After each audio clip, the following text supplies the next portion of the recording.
Bonjour William. Bon, alors, il y a un club de foot français qui gagne des matchs Figurez-vous que oui, en tout cas, dans ça des fait compétitions internationales. en Ligue des Champions. Alors, ça fait du bien, on va le dire franchement, ça fait du bien parce que on se souvient, vous vous en souvenez du fiasco du Paris Saint-Germain.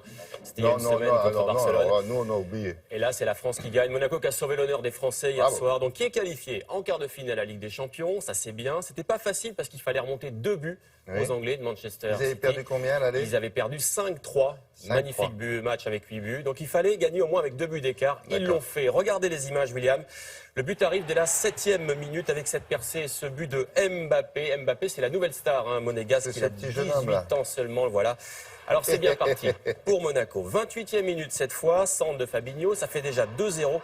Et évidemment, à ce moment-là, les Monégasques qui sont virtuellement qualifiés, on revoit ce but. Mais Manchester City réduit le score à la 70e. Sané pour les Anglais, ça fait 2-1. Là, c'est City qui est qualifié. Tout va mal, ça ressemble au PSG. Eh bien non, il y a ce coup franc et cette tête de Bakayoko.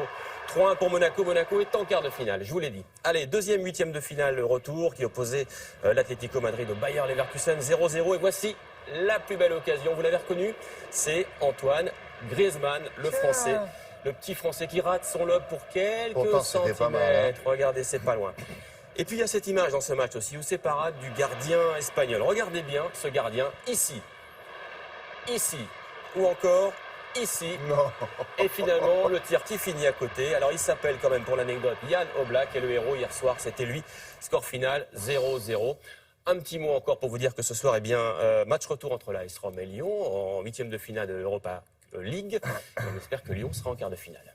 Merci. Alors, maintenant, le tennis. Exactement, avec beaucoup de matchs cette nuit à Indian Wells, en Californie, c'est du tennis. Gaël Monfils, d'ailleurs, est en train de jouer en ce moment face à Dominique Thiem, c'est un espoir du tennis. Et puis, il s'est passé quand même un truc incroyable cette nuit. Novak Djokovic a été éliminé par ce garçon. Il s'appelle Nick Kyrgios, il est australien, il a 21 ans. Et il a battu cette nuit le Serbe. Très grand. En 2-7, 6-4, 7-6. Alors c'est la deuxième fois que Kyrgios bat Djokovic en 2 semaines. Il est content, évidemment. Lui, il est moins content. Vous avez vu son visage, c'est Djokovic. Allez, cette nuit encore, Stan Wawrinka est passé, il est en rouge ici en bas, il est passé lui tout près de l'élimination face à un japonais totalement inconnu, qui s'appelle Nishioka, c'est pas Nishikori. Il a 21 ans aussi, lui. Eh bien, il a fallu 3-7 aux Suisses pour l'emporter, 3-6, 6-3, 7-6. Ce fut dur pour le numéro 3 mondial qui continue dans ce tournoi. Allez, on revient à Paris maintenant avec la satisfaction des handballeurs. Vous allez le voir du PSG. Hier soir, ils ont dominé Chambéry en championnat de France. Victoire 31-25. Là, nous sommes à Coubertin, c'est tout près d'ici. Avec une attaque qui a parfaitement fonctionné. La preuve, ici avec Lucas Ballot, c'est l'un des attaquants de ce PSG. Ou encore ici avec ce joli but de Dylan Naï. Le PSG, double champion de France en titre, est en tête du championnat. Allez, du ski à présent. Cette fois, on est en descente. Nous sommes ici avec Adrien Théo à Aspen dans le Colorado. Alors, c'est la finale de la Coupe du Monde de descente. Le Français espérait un podium. Il n'est pas passé loin. Le skieur de Val Thorens termine finalement 5e. Loin derrière cet Italien que vous voyez ici qui s'appelle Dominique Paris, le vainqueur. Regardez, William, une autre image de cette descente. Vous allez voir, elle est spectaculaire. La voici. Ah voilà. Alors lui, il s'appelle Björn Klein. Il s'est un peu loupé, on va dire, mais plus de peur que de mal. Tout va bien pour lui. Ah oui, il y a 3 rangées de barrières, vous avez vu là? Il faut ça pour arrêter. Des barrières souples. On est à 80-90 km/h quand même là. Ouais, donc quand on chute, on n'est pas très bien. Bon, et on termine. Allez, 2 images pour finir avec d'abord une légende qui vieillit mal. Il s'appelle Diego Maradona, la star argentine que voici, champion du monde 86. Le moins qu'on puisse dire, c'est qu'il a changé. Regardez-le. Il râle beaucoup, c'est un match exhibition en Corée du Sud. Il fait aussi beaucoup de cinéma. Il n'y a pas forcément faute, là c'est comme au bon vieux temps on va dire. Il prend même des cartons, Diego Maradona, et il marque même des buts, on va dire, pas trop compliqués. Moralité, je pense qu'il ne faut plus trop qu'il joue au foot, ce sera mieux pour tout le monde. Enfin, s'il est là, c'est pas par hasard. Non, c'était un match exhibition. Il y avait quelque chose à gagner. Il y avait une épreuve, non, il n'y avait rien à gagner, mais s'il était là pour les jeunes, en fait, pour une épreuve de jeunes. Et puis du ski pour finir, on est au G, la journée ski color, c'est quoi? C'est simple, regardez, on vous repeint de toutes les couleurs, du vert, du bleu ou encore du orange. Alors c'est plutôt joli et à l'arrivée, ça fait des skieurs multicolores qui visiblement se sont bien amusés. Belle fête donc hier au G. Merci beaucoup Jean-Sébastien.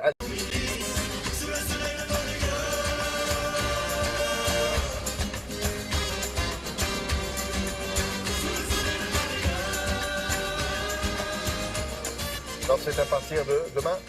C'est vendredi et samedi et c'est la 4e édition de cet événement qui s'appelle, oui, le printemps de l'optimisme. Qu'est-ce qu'on fait pendant ces 2 jours? C'est un lieu d'échange et de rencontre. Ça va se dérouler au Conseil économique et social Place d'Iéna à Paris. C'est ouvert au public. Vous allez retrouver des professionnels, parce que vous avez aujourd'hui des professionnels qui analysent ce qui se passe en entreprise, qui proposent des solutions et qui ensuite étudient les résultats. Des professionnels de l'optimisme et du bonheur. Vous allez rencontrer des philosophes, vous allez rencontrer des chefs d'entreprise et vous allez rencontrer des personnes qui sont là pour vous offrir des solutions. Alors, le samedi sera consacré au développement de la sphère personnelle. Et puis vendredi, l'idée, c'est le bien-être au travail. Et là, on a des chiffres qui sont impressionnants. Sachez, William, et ça va, je sais, vraiment, c'est intéressant pour vous. Les salariés qui sont heureux au travail, nous pas, par exemple. Ils sont 10 fois plus efficaces. Ils sont 2 fois plus créatifs. Ils sont 30% plus productifs. Ils sont 2 fois moins malades et ils sont 6 fois moins absents. Autrement dit, le bonheur au travail, c'est gagnant-gagnant, et pour le salarié et pour l'employeur. Vous voyez beaucoup de gens malades parmi les chroniqueurs de Télématin? Jamais. Franchement? De temps en temps, on fait un bébé. Alors ça, malheureusement... Non, mais ça, c'est pas de temps en temps. C'est pas une maladie. Ça, c'est régulier. En ce moment, il y en a un en fabrication et un autre qui vient d'arriver. Oui, il y a beaucoup de bébés Télématin, c'est vrai. Ouais. Bon, alors maintenant, l'idée, c'est comment on fait? OK, il faut être heureux au travail. Est-ce que l'entreprise peut favoriser, peut contribuer au développement du bonheur du salarié? On a trouvé des solutions à vous proposer en avant-première, donc par rapport à cet événement vendredi et samedi à Paris. On a rencontré, elle se dit professeure de bonheur. Elle est auteure, elle est conférencière, elle s'appelle Florence Chervan-Schreiber. Et puis, on a aussi trouvé des solutions à proposer concrètement, comment ça se passe physiquement. Regardez.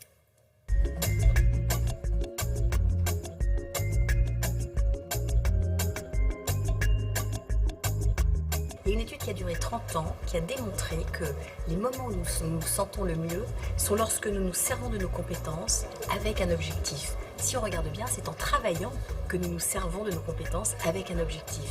Si l'employeur sait reconnaître qui vous êtes, à ce moment-là, vous allez pouvoir vous y prendre à votre façon et vous émettre là où vous êtes.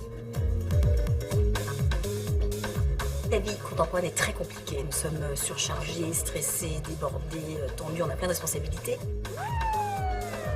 Une entreprise peut contribuer au bien-être de son salarié d'abord en l'aidant à trouver des solutions pour déstresser lorsqu'on est là. Donc c'est une organisation qui fonctionne mieux, c'est de poser des questions sur le niveau de bonheur des gens. Lors d'un entretien d'évaluation, on dit « Êtes-vous heureux ici ?» pour savoir en quoi on va pouvoir aider cette personne à se sentir bien.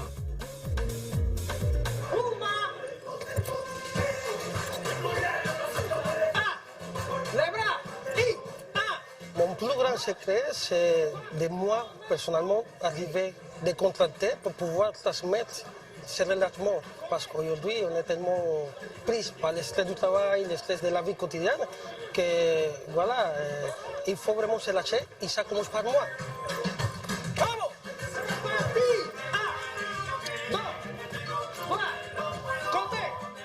Il y a des entreprises qui organisent des cours de danse, des cours de yoga du rire, des cours de méditation de plus en plus pour aider les gens soit à se défouler, soit à s'exprimer, soit à se marrer, parce que rire, ça fait quand même énormément de bien au cerveau.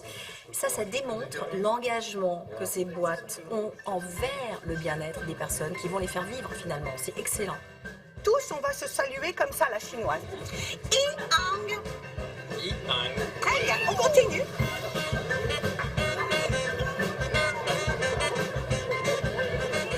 Le principe du yoga du rire, de la rigologie, c'est de couper le mental et de même rire pour rien.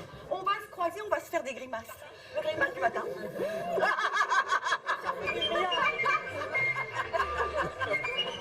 Charlie Chaplin a dit « Le rire est le plus court chemin entre deux êtres ». Donc ça crée du lien en fait. Le rire crée du lien. On s'ouvre à l'autre quand on rit. La boutique Potelete. De plus en plus de grosses sociétés mesurent le bonheur tous les ans. Donc, on peut comparer l'évolution de la mesure du bonheur à l'évolution, par exemple, du chiffre d'affaires, de l'absentéisme, des difficultés que croise l'entreprise au passage. Et oui, elles sont corrélées. Quand les gens se sentent mieux, se déclarent comme se sentant mieux, les résultats de l'entreprise sont meilleurs.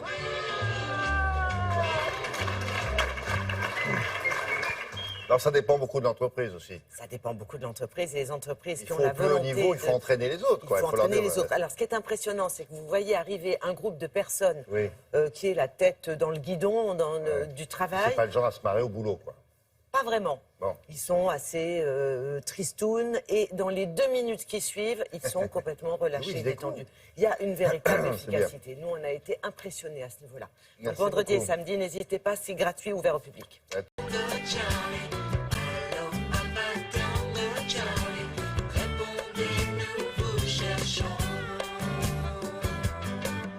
Stopper, pourquoi faire?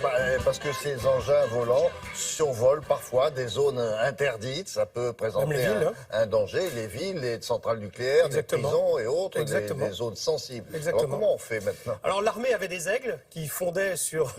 il y avait des aigles royaux qui fondaient sur les drones. Bon, c'est pas la meilleure solution. C'était en Arabie Saoudite. Et depuis, il y a eu 3 solutions. On s'est intéressé à une. Les 2 autres, il y a l'autre drone, kamikaze, qui rentre qui va le percuter, il va le faire exploser, avec tous les dangers que ça peut comporter, parce que bien sinon, entendu. vous le prenez sur la tête, si vous et puis vous savez jamais ce que peut transporter un drone, donc ça peut être un peu compliqué. Un autre avec un laser qui le fait carrément fondre. Voilà, mais alors là, c'est quelque chose d'immobile, c'est assez lourd, donc il faut que ce soit positionné, vous voyez, à un endroit bien précis. Et puis, on s'est intéressé à une autre solution qui est une solution tout à fait mobile. Regardez, ça ressemble un peu, vous savez, au film Ghostbusters.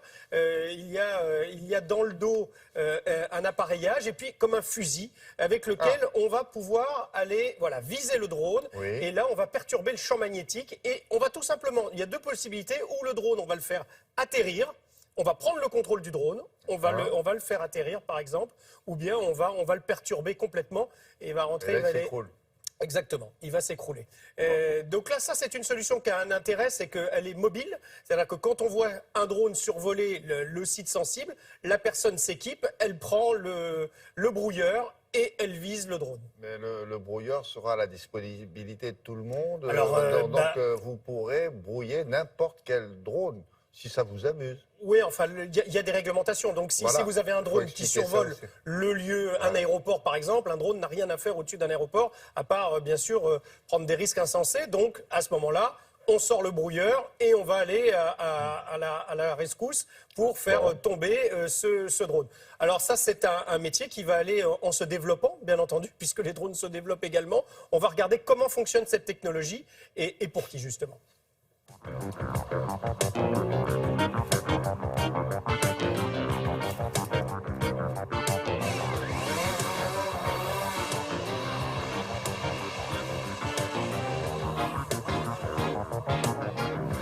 Lorsque l'on communique ensemble, supposons qu'on est en train de parler, il y a une personne qui vient à côté et qui va parler très très fort, on sera plus capable de s'entendre. C'est exactement la même chose. Lorsqu'on va nous envoyer des hyperfréquences avec ce fusil, eh bien le drone ne recevra plus les commandes du pilote.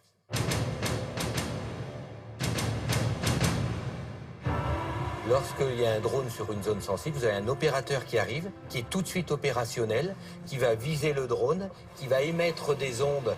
Donc de ce fait-là, le drone va perdre la communication avec le pilote. Et ensuite, en fonction de la configuration du drone, soit il va venir se poser au sol tout doucement, ou bien alors il va rester en lévitation jusqu'à ce qu'il n'ait plus de batterie. Et lorsqu'il n'y a plus de batterie, il tombe.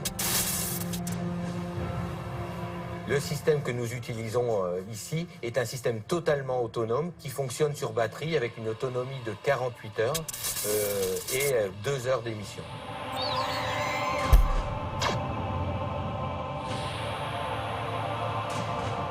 Ce n'est pas dangereux pour tout ce qui est à côté, par exemple un avion, dans le sens où nous pouvons ajuster la puissance émise par le système, et donc ça signifie qu'indirectement, on va contrôler la distance sur laquelle on peut brouiller, ce qui va éviter de brouiller les appareils électroniques ou les avions à une distance plus éloignée que ce que l'on veut brouiller.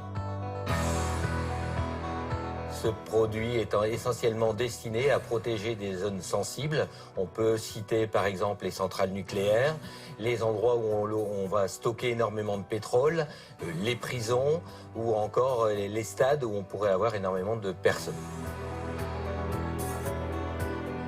La société développe de nouveaux brouillages de drones, dans le sens où il y a des nouveaux drones qui sont en cours de développement, avec des gammes de fréquences différentes. Et de ce fait-là, les produits futurs de la société vont couvrir ces gammes, comme la 3G, 4G, donc les gammes de fréquences de téléphonie. Ce ne sera pas perturbant pour les téléphones, dans le sens où ce produit est très directif, c'est-à-dire qu'on va émettre uniquement l'onde vers le drone. Donc si vous avez une personne à proximité qui est en train de téléphoner, elle ne sera absolument pas perturbée.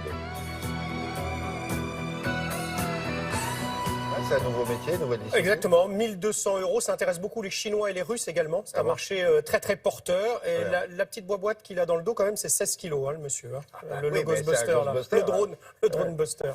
Merci beaucoup. L'actualité chez nos voisins à l'étranger, comme chaque semaine, nous nous rendons à Moscou. Nous allons retrouver sur place notre correspondant, Dominique Derda. Et ce matin, une fois encore, Dominique va nous parler de Vladimir Poutine. Alors, pas de l'homme à poigne que l'on décrit souvent, mais de celui qui est à l'écoute de ses concitoyens, ce qui pourrait d'ailleurs ne pas être totalement incompatible. Alors, il faut savoir que les Russes sont de plus en plus nombreux à s'adresser à lui, mais directement, comme on le ferait à un médiateur pour lui demander de l'aide. Alors, le problème, c'est est-ce qu'il répond? Ça, c'est la question à Dominique. Bonjour. Bonjour William. Ben oui, la réponse c'est qu'il leur répond, pas à tous évidemment, parce qu'ils sont très nombreux à lui écrire, à lui envoyer des messages vidéo, mais il répond une fois par an au printemps dans une grande émission en direct à la télévision à quelques-uns d'entre eux. Alors vous doutez bien qu'en Russie, où l'on aime que les choses soient sous contrôle, les intervenants sont choisis avec soin, mais cette émission est très suivie dans ce pays parce que les Russes qui souvent ont du mal à se faire entendre d'une administration particulièrement corrompue ou d'une justice aux ordres, les Russes, pour la majorité d'entre eux, voient en Vladimir Poutine une sorte de dernier recours, comme s'il était une sorte de juge suprême au-dessus de son propre gouvernement, de sa propre administration. C'est ce que vous allez voir dans ce reportage réalisé avec Patrice Hacheret et Ala Chevelkina. Ils ne sont qu'une poignée, les habitants du petit village de Souna, dans le nord de la Russie, et ils ne sont plus tout jeunes. À eux seuls, pourtant, à 4 reprises déjà, ils ont réussi à repousser les bulldozers et les pelleteuses d'une entreprise de la région qui veut raser la forêt et creuser ici une gigantesque carrière de sable. Depuis l'été dernier, 24 heures sur 24, ces retraités se relaient pour monter la garde. Cette forêt, c'est leur seule richesse. Ils y cueillent des baies, des champignons, ils y ramassent du bois pour chauffer leur maison. Les villageois soupçonnent les autorités locales d'être corrompus. Alors, en dernier recours, c'est Vladimir Vladimirovitch Poutine qu'ils ont appelé à l'aide dans une vidéo postée sur Internet. Cher Vladimir Vladimirovitch, vous qui défendez la Crimée, le Donbass, la Syrie, défendez notre patrie, défendez notre forêt de Souna. Des demandes comme celle-ci, le Kremlin en reçoit des centaines chaque jour de tout le pays. De ces enfants de Sibérie, par exemple, qui réclament que l'on goudronne la route qui mène à leur école et qu'on leur donne enfin les moyens d'étudier dans des conditions décentes. Toutes nos démarches à la mairie, à notre député, sont restées lettres mortes. Et nos problèmes ne datent pas d'aujourd'hui. Alors s'il vous plaît, Vladimir Vladimirovitch, aidez-nous. De ces conducteurs d'autobus sans travail du jour au lendemain, parce que la mairie de leur ville au sud de la Russie a décidé de faire appel à une autre société de transport. Eux aussi, ils dénoncent la corruption et se tournent vers leur président. Une fois par an, au printemps, à la télévision, Vladimir Poutine choisit de répondre à quelques-uns de ces appels au secours. Le plus émouvant, ce soir-là, est celui d'une femme. Une mère de famille dont la maison a été détruite par un incendie comme celle de tous ses voisins. On n'a plus rien. C'est vraiment très dur pour nous.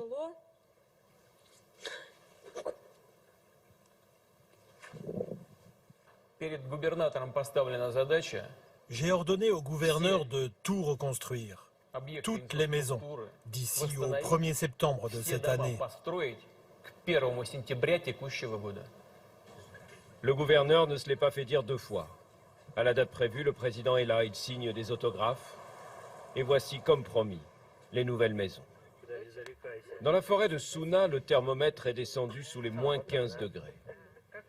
Nos irréductibles retraités, eux, commencent à perdre espoir. 4 mois déjà qu'ils l'ont supplié d'intervenir, Et toujours aucune nouvelle de leur président. Alors, c'est un numéro incroyable dont nous parlons grâce à vous une fois par an. Mais c'est vraiment leur dernier espoir à ces retraités, ces enfants et tous les autres? Oui, absolument, William. Et vous savez, c'est une image qui est soigneusement entretenue par le Kremlin, celle d'un président à l'écoute, et ce n'est pas nouveau.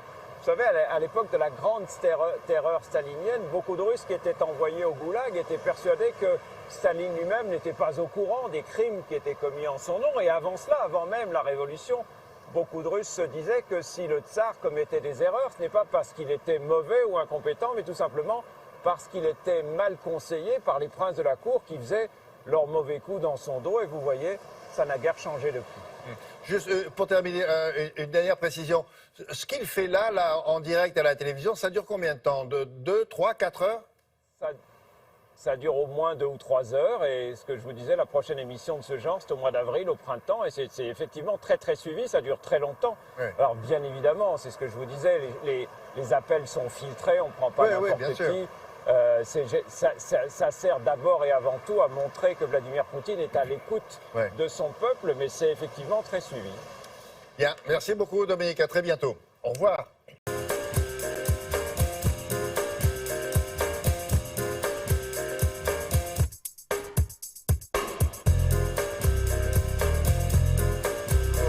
Allez, on commence par quoi? Une photo ou du texte? Bonjour William, bonjour à tous. On va commencer par une photo. Elle a été prise à La Défense, le quartier parisien des affaires, sans doute le matin. Un décor grisâtre, un sol jonché de détritus.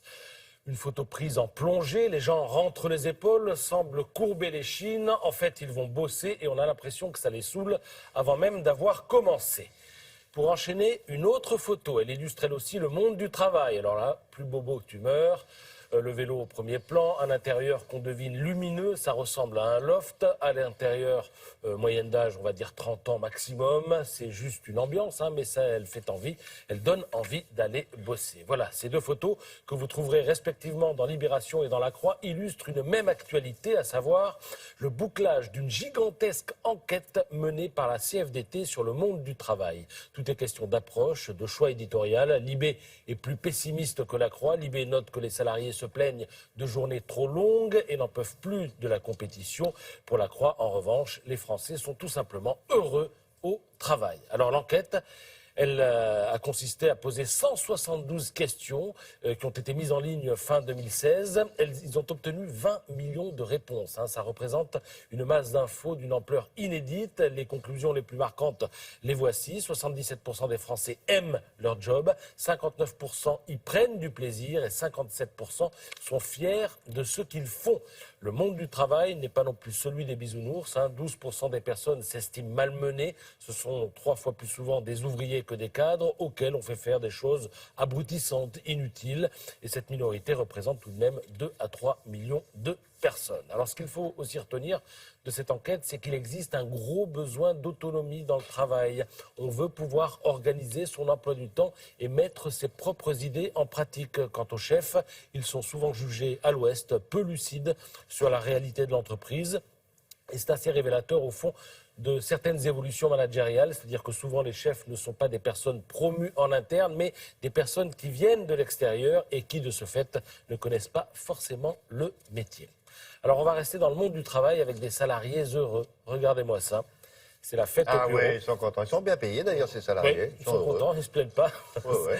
C'est la fête au bureau, c'est la fête à Monaco. Eux connaissent leur métier. Alors de vrais hommes de terrain, pour le coup, hier, ce métier, ils l'ont fait de manière étincelante et se sont qualifiés pour les quarts de finale de la Ligue des Champions. Vous savez, cette compétition d'où ont été éjectés les Parisiens la semaine dernière. Vous avez noté le jeu de mots éblouissant. L'état de grâce, magnifique. Monaco, principauté, oui, merci.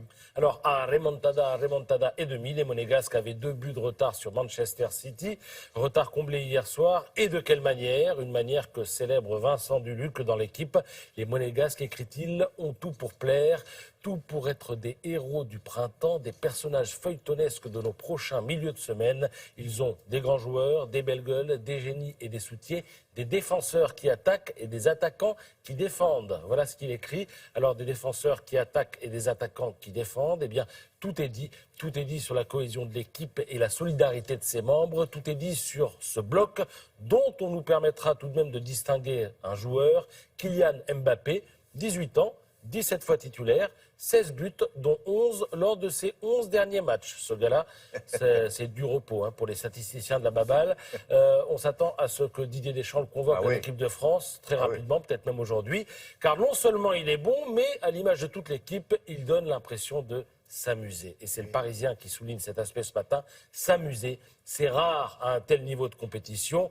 Et face à un tel adversaire, Manchester, c'est fort, c'est beau. Et parce que si Monaco a séduit hier, Monaco a aussi déployé d'autres valeurs qu'on ne lui soupçonnait pas. De l'engagement, du courage et un fort esprit de sacrifice. Puisse Monaco faire tache d'huile. Ce jeune Kylian, là, il est sympa en plus. Oui. Ce qui ne gâche rien. Bien sûr. C'est pas la gueule, lui. Merci beaucoup. Mais d'abord, pour les 4 vérités, Jeff Wittenberg reçoit ce matin Gérard Larcher.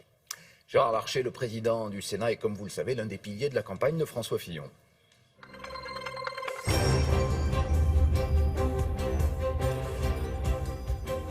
Monsieur Larcher, on l'a entendu dans le journal, les électeurs des Pays-Bas n'ont donc pas choisi l'extrême droite pour conduire les affaires du pays. Ils ont reconduit la droite classique au pouvoir.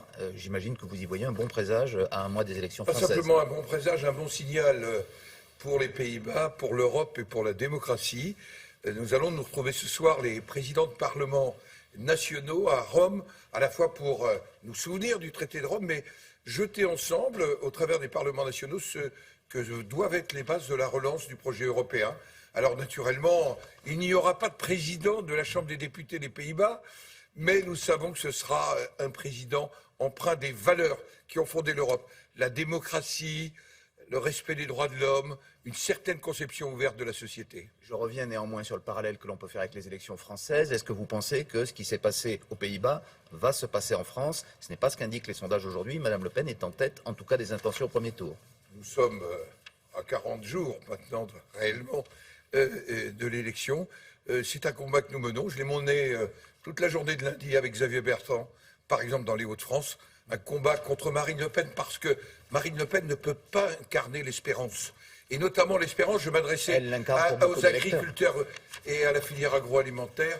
Je le disais aux citoyens. Et je crois que c'est vers nous qu'ils doivent aussi se tourner, parce que nous avons nous-mêmes à faire changer les choses. Il faut que nous sortions de ce système où on s'est habitué à 6 millions de chômeurs, à 9 millions de pauvres, à 25% des jeunes hors de l'emploi. Ils attendent de nous autre chose que les politiques qui ont été conduites depuis 30 ans. Et donc vous êtes aussi l'incarnation. Vous ne croyez pas qu'il y a aujourd'hui une colère, un ras-le-bol, notamment chez les agriculteurs, qui les pousse à dire, les seuls, vous connaissez ce discours, les seuls qu'on n'a pas essayé, c'est le Front National. Que leur répondez-vous? Sans Europe, leur revenu baissera de 40%. C'est le seul argument? Oui, c'est pas le seul argument. C'est qu'aujourd'hui, un des piliers de la construction européenne, c'est la politique agricole commune. Il faut la revisiter, la refonder, définir qu'est-ce qu'une stratégie agricole en Europe. Mais hors d'Europe, il n'y a pas d'avenir pour l'agriculture française. Vous ne croyez pas en tout cas à une vague irrésistible pour Mme Le Pen dans les élections aujourd'hui? Je ne crois pas à une vague irrésistible parce qu'on va résister à Mme Le Pen. Et alors, ça, c'est une affaire de volonté politique. Eh bien, volonté politique, parlons-en. Votre candidat François Fillon est reparti en campagne hier soir à Pertuis dans le Vaucluse. En campagne, je devrais dire plutôt au combat, puisqu'il a dit, je le cite, « Je ne baisse pas la tête devant les balles de mes adversaires ». La métaphore meurtrière, encore une fois, après l'assassinat politique, une expression qu'il avait déjà employée. Est-ce que vous trouvez qu'il a raison d'y aller aussi fort? Ce que je constate, c'est que François Fillon, il est debout, même balafré. Il assume. Il assure. Il reçoit des balles. Oui, enfin, disons qu'il n'a pas reçu du coton. Il a vraiment eu contre lui un certain nombre d'attaques très directes, une forme d'emballement médiatique. Il n'a bénéficié ni de la présomption d'innocence, il n'a pas bénéficié du secret de l'instruction. Maintenant, il a décidé d'être face aux Français, c'est aux Français de choisir. Alors, il a cité De Gaulle, Pompidou, Mitterrand, Giscard, Chirac, Sarkozy, qui ont été aussi attaqués, injuriés, écorchés par leurs adversaires, mais aucun d'entre eux n'a été mis en examen. Qui imagine le général de Gaulle mis en examen, comme dirait M. Fillon? Je lui avais fait d'ailleurs, vous en souvenez, une observation à Sablé. D'abord parce que la mise en examen n'existait pas à l'époque, mais pas simplement pour cette raison-là. C'est que la mise en examen, j'ai voté le nouveau code de procédure pénale. C'était le contraire de l'inculpation. Donc la présomption d'innocence joue, et François Fillon l'a dit clairement, je suis innocent, eh bien c'est cette présomption d'innocence que nous allons respecter. Et moi qui nomme au Conseil supérieur de la magistrature, avec le contrôle de la commission des lois, je respecte profondément l'autorité de justice. Et ça, je l'assume pleinement, y compris en n'allant pas à certaines manifestations. Monsieur Larcher, vous lui aviez dit à Sablé-sur-Sarthe, c'est une phrase qui va lui coller à la peau, il n'aurait pas dû la prononcer, soyons honnêtes. Moi, mais j'ai de leçons de gaullisme à donner à personne, et surtout pas à François Fillon, qu'on n'invoque pas le général de Gaulle comme ça, mais c'est mon attitude personnelle. Alors en tout cas, vous êtes chargé de préparer la feuille de route sociale du président Fillon, si les électeurs en décident, et vous voulez faire tout en 100 jours, très vite en tout cas, la suppression des 35 heures, la retraite à 65 ans. Vous allez vraiment pouvoir imposer ça D'abord, dialogue avec les partenaires quelques sociaux. semaines. Dialogue que nous avons engagé dès la fin des primaires et que j'ai conduit encore hier. Je recevais Jean-Claude Mailly de Force Ouvrière. Parlons-en de... Cet après-midi, je serai avec François Fillon à la CFDT et je présenterai d'ici quelques jours ce que j'appelle la synthèse du deuxième round de négociation. Alors, c'est simple, juillet, août, si François Fillon est président de la République, il donne au gouvernement et au Premier ministre une feuille de route, 2 textes. Un texte sur l'emploi, notamment les 35 heures. La durée légale du travail. Il renvoie la négociation en entreprise et dans les branches. Alors justement, vous parlez de Jean-Claude Mailly. Attention à l'effet boomerang. Privilégier les accords d'entreprise, c'est un casus belli. Voilà ce que dit M. Mailly. Vous ne créez pas des millions de personnes dans la rue. Ou accord de branche. La légitimité politique l'emportera sur les syndicats. Bien sûr, et je connais bien Jean-Claude Mailly, que les syndicats de salariés s'expriment, je trouve ça tout à fait naturel, mais c'est la démocratie politique qui l'emporte et je ne connais aucun responsable. J'ai rencontré Jean-Claude Martinez il y a 3 jours, par exemple. Bien sûr que les points de vue ne sont pas les mêmes, mais c'est ça le dialogue, c'est ça aussi le respect de la démocratie. Le leader de la CGT. Le leader de la CGT. Alors, comment pensez-vous néanmoins politiquement qu'un président qui est sous le coup d'une mise en examen pour détournement de fonds publics pourra imposer de tels sacrifices à la population? On imagine déjà les banderoles, les slogans. Est-ce que ce ne sera pas entravé? Est-ce qu'il ne sera pas entravé par la force des choses? Vous voyez que le pire des sacrifices, c'est pas cet habituel 6 millions de gens éloignés de l'emploi. Est-ce que vous ne croyez pas que le sacrifice, c'est 9 millions de nos concitoyens qui vivent sous le seuil de pauvreté? Si on ne change pas, moi je suis un gaulliste social, certains même disent que je suis l'aile gauche, eh bien nous avons besoin de changer de logiciel pour aller vers le plein emploi. C'est ça l'enjeu. Il faut restaurer l'autorité de l'État et en même temps redonner, et moi j'étais avec Philippe Séguin au moment du traité de Maastricht, redonner un vrai projet à l'Europe qui rassemble. On comprend bien le projet, mais est-ce que M. Fillon, avec les ennuis qu'il aura eu pendant cette campagne, aura les moyens politiques d'imposer cela? Les moyens, c'est la légitimité de la démocratie, c'est le peuple français qui choisira en avril et en mai. Ça abolira tout le reste. Mais bien sûr, parce que la démocratie est supérieure à tout. Alors, une dernière question, Monsieur Larcher, un premier sénateur de votre parti, il est à la fois républicain et il est sénateur, donc ça vous concerne, Jean-Baptiste Lemoyne vient de rejoindre Emmanuel Macron. C'est le début d'une contagion. Qu'est-ce que vous pensez de ce choix? C'est une décision que Jean-Baptiste Lemoyne a prise à titre personnel, il m'en a d'ailleurs informé. Ce que je constate, c'est que le groupe Les Républicains, présidé par Bruno Retailleau, est un groupe rassemblé. C'est un groupe qui a débattu, c'est un groupe qui s'est exprimé, mais qui privilégie toujours l'intérêt collectif. Jean-Baptiste Lemoyne a pris cette décision personnelle. Je ne crois pas que ça soit une hémorragie. Eh bien, c'est noté en tout cas. Merci beaucoup, Gérard Larcher. C'est à vous, William. Très bonne journée. Merci. Bonne journée. Le yoga, vous l'avez vu aussi, ça le vent en poupe et ça marche bien aussi, Laura. Justement, pour positiver, William, vous ne pouvez pas vous imaginer le nombre de startups qui se montent à partir du yoga. Et justement, comme on l'a vu dans les images du reportage d'Isabelle, il y a une startup qui s'appelle Yogist et ça se bien au bureau. Et il vous assure, donc vous faites ça au bureau. Vous voyez, imaginez à Télématin, dans l'open space de Télématin. Et la startup vous garantit pas de transpiration, pas de besoin de matériel. Et bien sûr, d'être très très positif, sans transpirer, sans changer, sans matériel. Donc moi, j'aimerais bien qu'on fasse un petit film et qu'on fasse tous un peu de yoga au bureau. Mais il faut un prof. Ah mais le prof vient, oui, c'est le nom de la start-up, yogist.fr, on choisit son prof. Il y a des professeurs très jolis d'ailleurs. Professeurs jolis Joli I et joli IE. Oui. Et une séance, c'est combien de temps? Une séance, c'est le temps d'une petite pause, quoi, entre 30 et 40 minutes. Oui, d'accord. Et le prix du yogi? Ah, ça, je vais le négocier. Vous le connaissez. Il n'a pas de chance, le yogi. Il y a beaucoup de femmes professeurs, mais il y a 2-3 garçons que j'ai repérés pour les filles de l'équipe. Rappelons que nous sommes une équipe très féminine. Donc si vous pouviez nous faire venir un prof homme, ça serait sympathique, William. Vous êtes l'équipier, vous êtes 8 sur 10. Oui, c'est ça. Merci beaucoup. Autre bonne nouvelle, vous allez pouvoir rencontrer Nathanaël de Rinxan. En chair et en os, et en ski, figurez-vous. Parce qu'il va y aller, là, pour la bonne cause. Je suis pas sûr que ça soit une très bonne nouvelle, ça, par contre, de me voir skier. C'est une autre très bonne nouvelle pour le sport français, puisque Nathanaël sera au Grand Bornand ce week-end, William. On se demande ce qu'il fait le week-end. Eh bien, pour Glisse en Cœur, il va skier pour une association, pour Ella. Et vous pouvez faire un don pour soutenir Nathanaël sur le site de l'association. Et alors, c'est-à-dire qu'il va faire quoi au jeu? Il va skier, il va descendre les pistes. Alors, on a monté une équipe avec France 2, avec des journalistes de la rédaction. Et pendant 24 heures, on va se relayer sur les pistes du Grand Bornand. Et on attend vos encouragements. Vous venez, on pourra discuter. Et puis, vous pouvez aussi donc, aller sur le site. Ah bon, vous skiez en discutant? Ouais, j'ai le temps. Hein. Il attend les numéros de téléphone aussi. Et vous ferez des selfies comme d'hab? Et je vous enverrai des selfies tout le week-end, William. Et les gens seront au bord de la piste et vous encourageront. Exactement. C'est génial. Voilà, et vous serez déguisé? Non. Non, pas forcément. J'aurai un bonnet éventuellement. Mais surtout, vous donnez pour l'association Ella. C'est important pour eux. D'accord. Merci pour eux. Bon, ben voilà. Merci. Et à samedi. Oui, on vous regardera. Et je vous emmènerai l'année prochaine, tiens. Oui, peut-être pas. Voilà. Mais Laura, elle sera d'accord. Hein.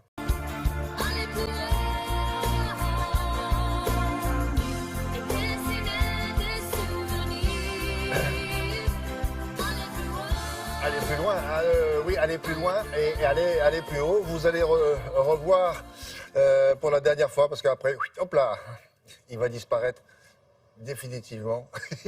Comment ça va, Grégoire? Alors, Grégoire Tournon est en direct de la Tour Eiffel. Pourquoi? Parce que vous savez que le monument accueille environ 7 millions de visiteurs, dont Grégoire. Et ce soir, il y aura des visiteurs particuliers. Ils vont être là pour grimper à toute allure. Ça sera une course. Et c'est une course, alors c'est de plus en plus à la mode, ça. Est-ce que c'était déjà arrivé ici à la Tour Eiffel? Oui, c'était arrivé en 1905. C'est la première course référencée. Ouais, ça remonte. Et William, sachez que là, je suis exactement entre le 2e et le 3e étage. Au début des escaliers qui mènent au 3e étage, alors je suis à 120, 130 mètres au-dessus du sol. Je rappelle que la tour culmine à 324 mètres exactement. Et ces escaliers, normalement, là, ici, cette partie-là, est exceptionnellement ouverte pour nous parce que c'est ouvert normalement que pour le personnel. Alors ce soir, ils seront aussi ouverts pour les concurrents de cette verticale de la Tour Eiffel. Ce sera la 3e édition d'une course particulière parce que c'est la seule course ascensionnelle à ciel ouvert. Habituellement, ça se passe dans les cages d'escalier. C'est quoi le défi? C'est monter le plus vite possible, quoi, c'est tout? C'est tout, William. Alors, vous partez du parvis, vous allez au 3e étage le plus vite possible par les escaliers. 279 mètres d'ascension. Si, écoutez-moi bien, William. 1665 marches. 1665 marches. Le record à battre, c'est 7 minutes 48. Je vous mets au défi, William. Alors, sachez que ce sera un contre-la-montre. Départ les uns après les autres. Et lorsque vous êtes ici au 2e étage, vous n'êtes pas aux 2 tiers de la course. Hein. Vous êtes à la moitié. Il vous reste à peu près 1000 marches au-dessus de la tête. Qui va participer à cette course? C'est des semi-professionnels ou ils font ça toute l'année?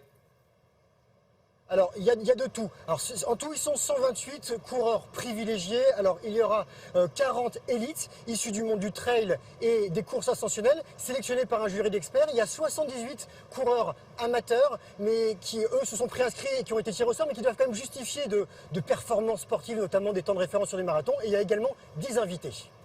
Dites-moi, quand on monte, le départ, c'est un par un, mais forcément, il y aura certains qui vont se rattraper, donc ils vont se bousculer. Or, c'est très étroit, ça. Alors, ici, notamment, là, entre le 2 et le 3, c'est très étroit. Oui, c'est un par un, 30 secondes pour les premiers départs, et après, je crois que c'est 1 minute 30 entre chaque départ. En revanche, si vous avez quelqu'un dans votre dos qui est prêt à vous doubler, vous le laissez passer. Hein. Ça, c'est une obligation. D'accord. C'est une tendance qui est confirmée maintenant dans le monde de la course à pied, de faire ces ascensions, là? Oui, je vous parlais de 1905. Bon, ça remonte. Après, il y a eu 1978 avec la première course à l'Empire State Building à New York, aux États-Unis. On en parle chaque année, on monte des images.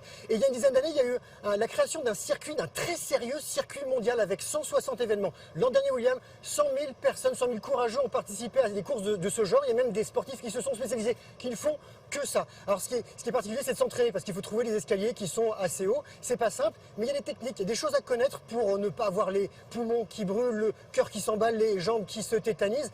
Et j'ai suivi un garçon qui s'appelle Benjamin Bellamy, c'est un grand trailer, il a déjà fait cette course-là et il m'a montré que la course d'escalier, c'est une histoire qui marche.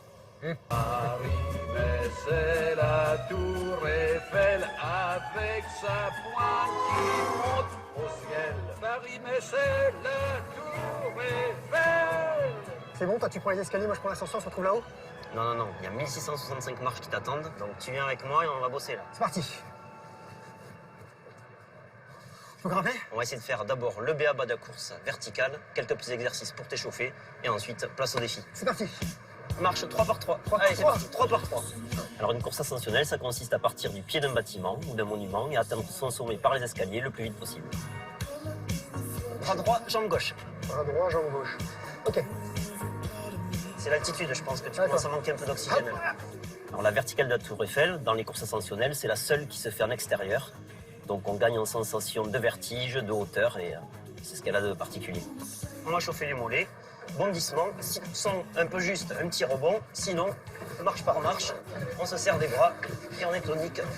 Ouais. Pas en marche arrière par contre. Ah bon? Non, non, c'est toujours en avant. On s'est échauffé, on a fait la tonicité maintenant. On va travailler un peu en explosivité sur les cuisses parce que c'est vraiment elles qui vont être le plus sollicitées. Allez, c'est parti. Et c'est d'appuyer avant-pied. Entre les sauts. Voilà, ne t'écrase pas, reste bien tonique sur l'avant-pied. Alors cette course, c'est une particularité aussi, elle se fait en contre-la-montre. On part du parvis jusqu'au 3e étage, on a 1665 marches à monter, le plus vite possible. Ça y est, maintenant Greg, t'es bien échauffé, donc on est au 1er étage. Je te propose un challenge, rejoindre le 2e étage, t'as à peu près 300 marches à faire, le plus vite possible, les marches 2 par 2. T'as fait combien de temps la dernière fois? Je crois que j'avais mis 2 minutes. Alors ce type d'effort, c'est un effort maximal sur 8 à 10 minutes. On appelle ça de la puissance aérobie. Et donc le corps va produire beaucoup d'acide lactique. On va être à fond pendant 10 minutes. Alors le cardio, il est à fond tout le long.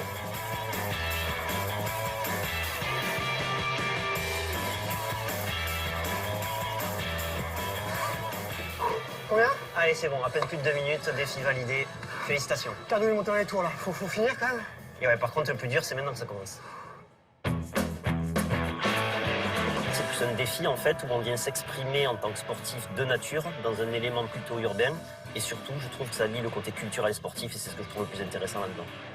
Mon principal souvenir pendant cette course, ça a été vraiment cette impression de hauteur et puis de violence de l'effort qui était très difficile à soutenir pendant tout le long de la montée. Le record est de 7 minutes 48 secondes. Donc j'ai terminé 12e en 9 minutes et 11 secondes sur une soixantaine de coureurs. Bravo Greg, ça y est, t'es au sommet. Allez, reprends ton souffle. T'es pas dans le chrono du meilleur, c'était 7 minutes 48. Je peux prendre l'ascenseur pour descendre? Allez, on va te faire cette fleur-là. Profite de la vue quand même avant de partir. Greg. Allô, Grégoire? Oui? Je croyais qu'il était crevé là.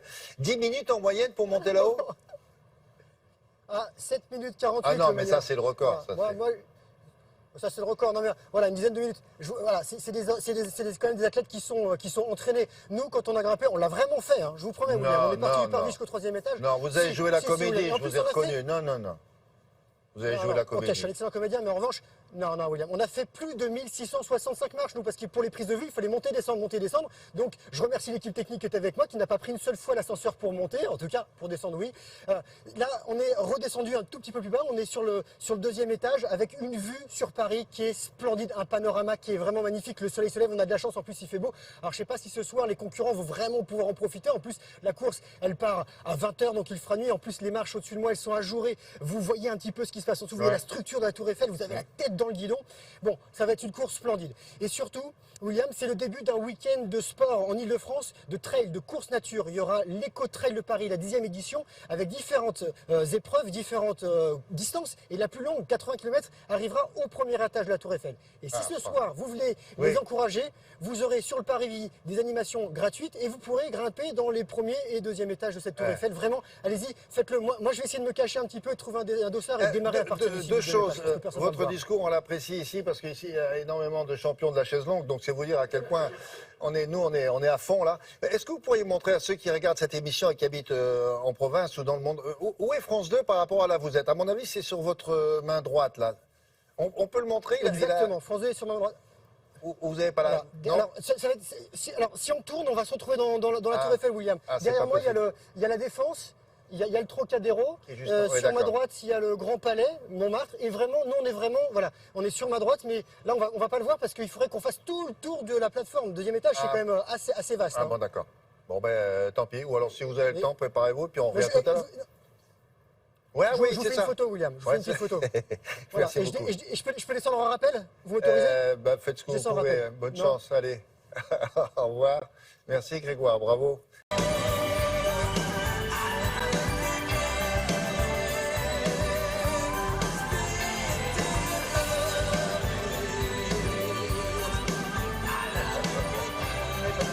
Bonjour. Madame. Bonjour. Ça vous a mis en appétit, ça, hein? Ah oui.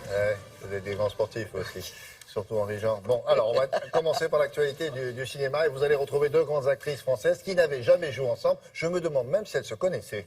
En tout cas, effectivement, c'est une grande première pour Catherine Fro et Catherine Deneuve, qui sont quand même deux actrices. On connaît leur grand talent, mais que les Français aiment beaucoup, qui sont réunis à l'affiche de ce film qui s'appelle Sage-Femme, un film de Martin Provost. Martin Provost, il a 59 ans, c'est son 6e long métrage. 2 Césars pour Séraphine, sur l'artiste Séraphine de Genlis avec Yolande Moreau. Il avait aussi réalisé Violette avec Emmanuel DeVos.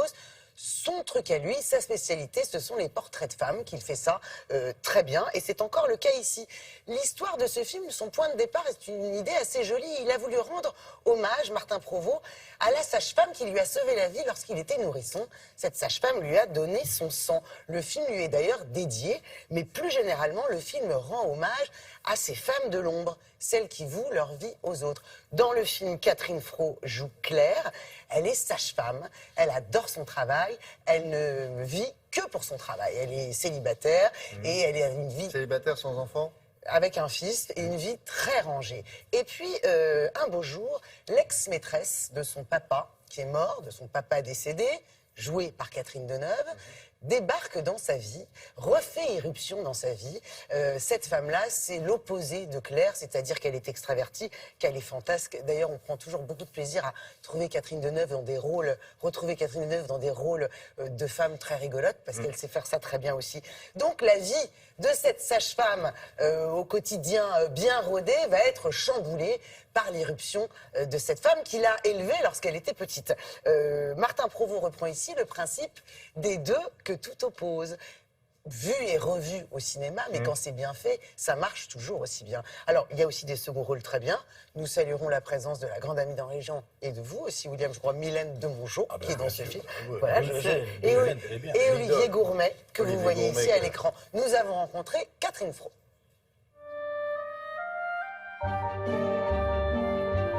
Bonjour Catherine. Bonjour. Bonjour. Voilà, je suis à la recherche d'Antoine Breton. Je me demandais si vous n'étiez pas sa fille. Avant de tourner dans ce film, qu'est-ce que le cinéma de Martin Provost vous évoquait? À chaque fois, il travaille sur la fragilité féminine et il a des grands personnages féminins. Que ça soit Séraphine, que ça soit Violette Leduc, que ça soit ici la sage-femme et l'autre pas si sage. Entre! Tu dois te demander ce que je fous là, hein? Whisky? Qu'est-ce que tu fais maintenant? T'as l'air si sérieuse. Je suis sage-femme. Ça doit être merveilleux de voir naître tous ces bébés. Il a écrit ce film vraiment en pensant à vous et il vous a même rêvé en sage-femme. Mais oui. C'est dingue. Vous le mettiez au monde dans son rêve. Mais parfois, on se dit que... Ça m'a fait peur au début. Hein. Je me suis dit, ouf, qu'est-ce que je vais faire là? Et puis après avoir vu un accouchement, tout simplement, j'ai trouvé que c'était beau et je me suis dit, ben voilà, ça sera une expérience. Et donc je me suis retrouvée, si vous voulez, entre les jambes des femmes pour le tournage, pendant que l'enfant arrive. Lors de vrais accouchements. Voilà, j'étais à côté de la vraie sage-femme. Et donc, c'est moi qui sortais le bébé du ventre de la maman. Incroyable. Vous voyez, c'était fort. C'était... Je sais même pas quoi dire, il n'y a pas de mots. C'était unique. Bien comme ton père, toi. Hein. Pas une goutte d'alcool. Alors, qu'est-ce qu'il est devenu? Il est mort. Peu de temps après votre départ. C'était la première fois que vous partagez l'affiche avec Catherine Deneuve. Quel genre de partenaire elle est? Ah, j'ai vraiment aimé être avec elle. Elle est simple, elle est directe. Et moi, j'ai besoin de concret dans le travail. Ça m'allait très bien. Puis elle est drôle. Qu'est-ce que tu ferais si quelqu'un du passé revenait vers toi? Quelqu'un qui t'a fait du mal? Je change de trottoir. Olivier Gourmet, on a une image de lui un peu bourru, un peu renfrogné, et là, il est très tendre dans ce film. C'est vraiment un acteur qui est capable de composer des tas de choses de manière subtile. À chaque fois, il a des visages différents, des intentions différentes. Il est beau, il est lumineux. Comment est-ce que vous avez réagi quand vous avez découvert le film pour la première fois? Je suis très critique, moi. Ça m'intéresse de voir ce qui est négatif pour faire avancer ce qui sera beau. Pour moi, c'est ça. Tu sais que t'es belle, toi, quand tu t'encanailles. Qu'est-ce qu'il vous reste du film? Oh, il me reste la présence de Catherine Deneuve, vraiment, que j'ai trouvée très touchante. Il me reste aussi une notion de la nature, le jardin potager du film. Ah ouais, super. Quand les gens traversent des choses sensibles comme ça, la force de la nature, des fleurs, j'ai aimé ça. On a fait une belle, toutes les deux. Vous tournez beaucoup. Oui. Le théâtre a une grande place dans votre vie, ça doit pas être facile de choisir. Je fais souvent très attention à mes choix. Je prévois l'année prochaine d'ailleurs de me poser un peu pour réfléchir, pour trouver des nouvelles envies. Je peux vous demander pourquoi vous avez disparu du jour au lendemain? Merci beaucoup Catherine, merci. Bon, belle Très rencontre, joli non? film qui sort mercredi prochain. J'ai une bonne nouvelle, chouette. À partir de chouette. À partir de dimanche jusqu'à mardi prochain, c'est le printemps du cinéma. Ah, oui. Qu'est-ce que ça veut dire? Ça veut dire que vous pouvez aller voir les films de votre choix pour 4 € la séance, ce qui est quand même pas rien. Vous avez aperçu l'affiche de Claude Lelouch, le film Chacun sa vie, qui est sorti mercredi dernier, qui est en pole position. Très bon démarrage pour le film de Claude Lelouch. Et n'oubliez pas cette petite comédie qui est sortie début mars, qui a du mal à exister au milieu des gros films et qui est très drôle. Ça s'appelle Babyphone. Vous avez tous eu un babyphone, ceux qui ont eu des enfants, vous savez, c'est le petit appareil qu'on laisse dans la chambre de... Bon, quand vous faites un dîner, que vous invitez des copains qui vont dire bonsoir, ils montent, ils vont voir l'enfant, mais ils parlent entre eux. Vous êtes là, vous les attendez, puis vous entendez des trucs. Il y a des révélations formidables, sujet de comédie, avec des gens très sympathiques, Barbara Schulz, Anne-Marie Vin. Voilà, allez voir Babyphone. Très bien, merci beaucoup. D'Olivier Casas. Vous aurez le choix. C'est chouette, comme dit.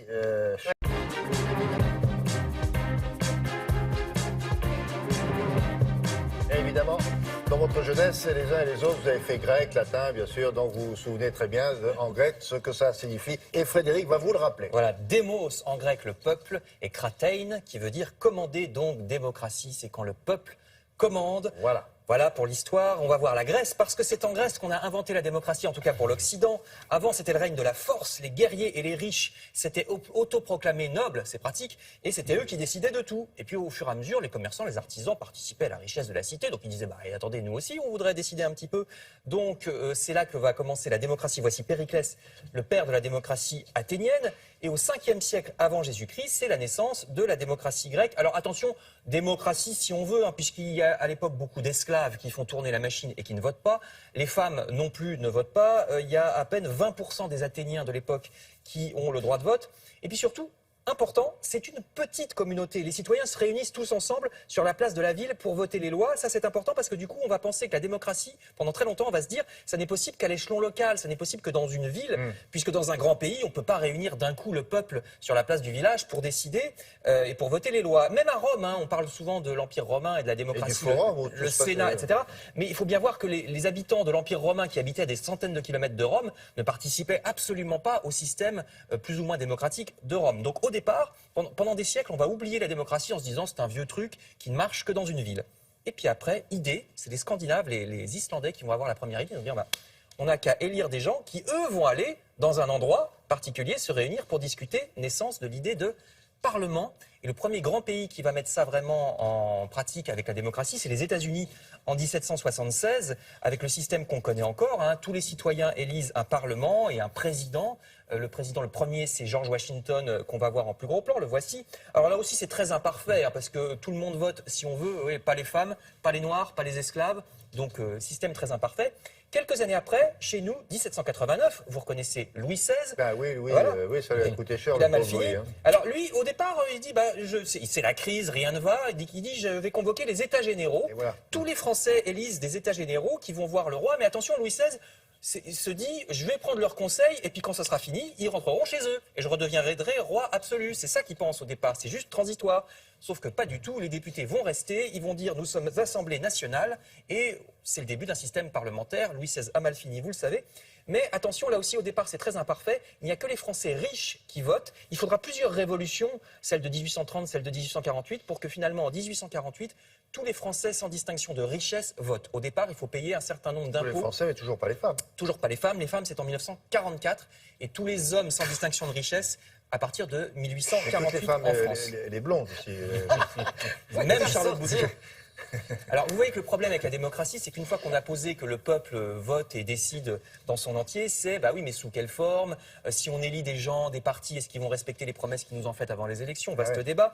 Alors, les Suisses ont résolu ce problème. C'est quasiment le seul pays qui fait ce qu'on appelle de la démocratie directe. Regardez ce que font les Suisses. Là-bas, le gouvernement central ne gère que les affaires courantes, les affaires qui ne sont pas conflictuelles. S'il y a quelque chose de conflictuel, on fait ce qu'on appelle une votation, c'est-à-dire un référendum. C'est pour ça qu'il y a souvent des référendums en Suisse, parce qu'ils considèrent que c'est au peuple de régler directement les questions importantes. Parfois même, ça existe encore dans certains villages, il y a des votes qui se font à main levée dans certains villages, en Landsgemeinde, comme on voit sur cette image. Et puis je termine en vous disant que ne demandons pas trop à la démocratie. Ça peut être encore très imparfait dans la mesure où Vladimir Poutine, par exemple, est un président élu de manière démocratique, puisque c'est le peuple qui l'élit dans des élections. Sauf que le Kremlin contrôle complètement les médias, contrôle l'information du peuple. C'est la même chose, par exemple, en Turquie avec M. Erdogan qu'on voit à l'image. Donc, si c'est le peuple qui effectivement décide dans des élections libres, mais que ce peuple est informé uniquement par la télévision ou les journaux du pouvoir, est-ce que c'est encore une démocratie? Bonne question. Voilà. La réponse est probablement non. Merci beaucoup.